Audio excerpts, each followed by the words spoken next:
Sabud. Bella ragazzi, qui è Sabud e siamo qui con un nuovo episodio del Free for All Life. È il quinto, per la precisione. E siccome nel quarto abbiamo parlato di quello che secondo me sono le differenze tra le armi, la loro facilità ad essere usate rispetto ad alcune altre o ad alcuni altri giochi e quelle overpower, qui vorrei spiegarvi secondo me che cos'altro influenza a questo tipo di facilità nell'usare le armi. Si tratta di alcuni perk. Dei principali perk che conosciamo da più COD, che pur essendo il classico di COD, secondo me applicati a delle armi troppo esagerate come quelle di MV3 possono rischiare di rovinare il gioco. Ok che Call of Duty Modern Warfare solitamente non sono dei giochi realistici creati per essere i maestri del realismo, sono dei giochi fatti per darti anche uno stimolo un po', diciamo, surreale, un po' di competizione arcade, e quindi non deve essere totalmente realistico, però ci sono alcune cose che veramente sono molto fuori dal normale.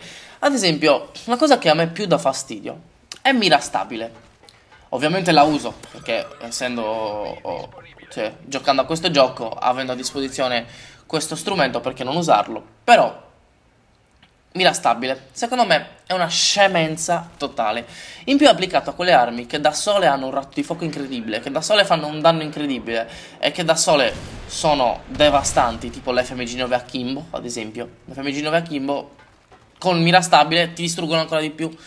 L'MP7 con mira stabile ti distrugge ancora di più, eccetera eccetera. Ma poi mira stabile per me non ha proprio senso, perché nella realtà se noi prendiamo un'arma, una mitraglietta, e senza guardare dal mirino miriamo ad esempio, non so, una bottiglia, con 3 colpi alla fine riusciamo a prenderla. Lo stesso come se lo facessimo guardando al mirino. Tra l'altro qua è caduto Lost, come al solito. Vabbè, lasciamo perdere. Comunque, quindi mira stabile secondo me non ha proprio senso di esistere. Mira stabile è il perk più stupido che ci sia. Ma non perché sia stupido usarlo, perché sia inutile, ma proprio perché è molto poco realistico. Cioè io non trovo questa differenza nella realtà, questa estrema differenza nella realtà tra lo sparare guardando nel mirino e il non, cioè farlo senza guardare dal mirino. Proprio, secondo me è assurdo. Un altro perk che per me conferisce stupidità al gioco è il gioco di prestigio. Anche questo esiste più o meno, esiste da sempre, da tutti i Modern Warfare, ed è stupido perché è inaudito che alcune armi ci mette un quarto d'ora a caricarle senza quel gioco di prestigio. Proprio si vede che è rallentato a forza il gesto del giocatore per rallentare l'arma, e che invece se gli metti il gioco di prestigio ci mette un nanosecondo a caricarla. Cioè proprio una scemenza totale. Ad esempio, secondo me invece dovrebbero creare un altro perk un po' più stimolante, magari più divertente anche da utilizzare, e anche perché comunque il gioco di prestigio toglie quel rischio che ti dà il finire le munizioni quando sei sotto pressione, quindi probabilmente dà anche poca bravura, cioè favoreggia poco la bravura di un player. Secondo me è buono il metodo di carica di Battlefield 3, perché comunque è variabile la velocità di caricamento dell'arma, è variabile in base all'arma, in base a come è strutturata l'arma, come sono strutturate le armi, e in base alla posizione in cui ci si trova, eccetera eccetera. Gli altri due perk che secondo me sono un po' strani, cioè che danno un po' di stranezza, sono estrazione rapida, che praticamente ti permette di avere più muscoli nelle braccia, detto materialmente, perché alla fine è quello che succede se riesci a mettere l'arma più velocemente davanti all'occhio, che comunque sì, ci può stare, perché alla fine può essere un'abilità di un soldato, quindi la puoi anche mettere, quindi può anche starci. Però comunque, di nuovo, andiamo a semplificare troppo quello che è l'uso di un'arma. E l'ultimo è Predatore, che ti miri più che puoi mirare più velocemente quando spari. No, aspetta. puoi muoverti più velocemente quando miri. Stavo dicendo una scemenza, ma comunque. Cioè, ho intrippato con le parole. E anche questo ci può stare come abilità di un soldato, però, vabbè, ci può stare, però non è niente di che. Anche questo ovviamente può influenzare nel rendere l'arma troppo facile da usare. Come vedete comunque la partita ho usato di nuovo lo Scarelle. Lo Scarelle che secondo me è un'arma abbastanza bilanciata. Come secondaria ho usato e ho dovuto usare anche spesso l'MP9. E come vedete qua ho appena fatto un'uccisione proprio con l'MP9 a qualcuno che è esploso su se stesso. Cosa significa questo? Che aveva mano del morto.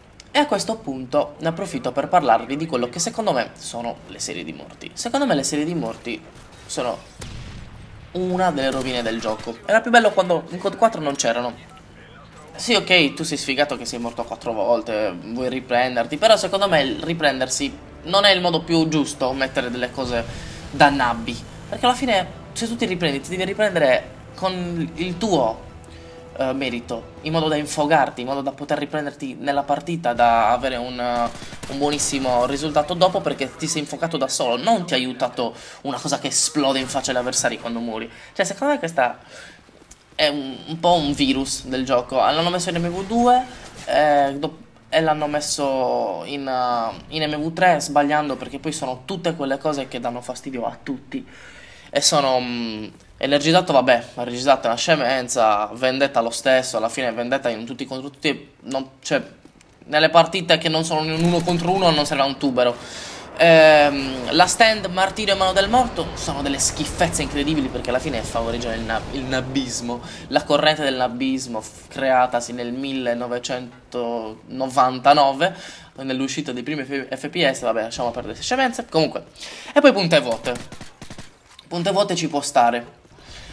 Punte vuote ci può stare, ma va a toccare quello che secondo me di nuovo, quel fastidioso meccanismo per cui le armi diventano troppo semplici da usare. E poi soprattutto è un altro modo che ti permette di tornare in vita praticamente, cioè non morire per la quinta volta di seguito, comunque con un aiuto esterno, non per la tua abilità. Queste cose non mi piacciono moltissimo, diciamo. Quindi le serie di morti, secondo me, sono, cioè, a parte il fatto che dovrebbero essere inutili, non dovrebbero esserci, ma sono anche proprio fatte male, male, male. E per il video manca più o meno 1 minuto e mezzo. Tra l'altro qua una schifezza incredibile, mi sono autostunnato e mi hanno poi sparato da dietro. Comunque manca un minuto, più o meno 1 minuto e mezzo. E vorrei parlarvi dei miei progetti futuri. Allora, ho deciso di organizzare l'uscita di video queste settimane, cioè nei prossimi periodi. Durante la settimana saranno organizzati così: il martedì uscirà il video del Free For All Live. Non so l'ora, cioè probabilmente di mattina o di primo pomeriggio, perché comunque lo lascio caricare quando la notte o quando sono impegnato la mattina. Allora io metto il computer a caricare, lui fa tutto da solo mentre io svolgo le mie faccende. Poi c'è la serie del venerdì, quella con Subioki, il mio amico, col quale facciamo le cooperative. Usciranno regolarmente. Prima 4 di seguito missioni e poi una sopravvivenza. E volevo dirvi che ci sono comunque alcune missioni, quelle dove bisogna fare il percorso, che secondo me è inutile farle, quindi probabilmente ci saranno 3 missioni, una sopravvivenza, 3 missioni, una sopravvivenza, poi 4 missioni, una sopravvivenza, 4 missioni e un'altra sopravvivenza. E infine probabilmente farò una serie con Smoker, un amico che avete già visto nel terzo episodio caricato da me del Free For All Life, che in realtà si chiama Free For All Life Bonus, su Minecraft. E vi spiegheremo le modalità di questa serie quando inizieremo con la serie, sperando di riuscire veramente a iniziare questa serie. Qui vi saluto da Sabuda, bella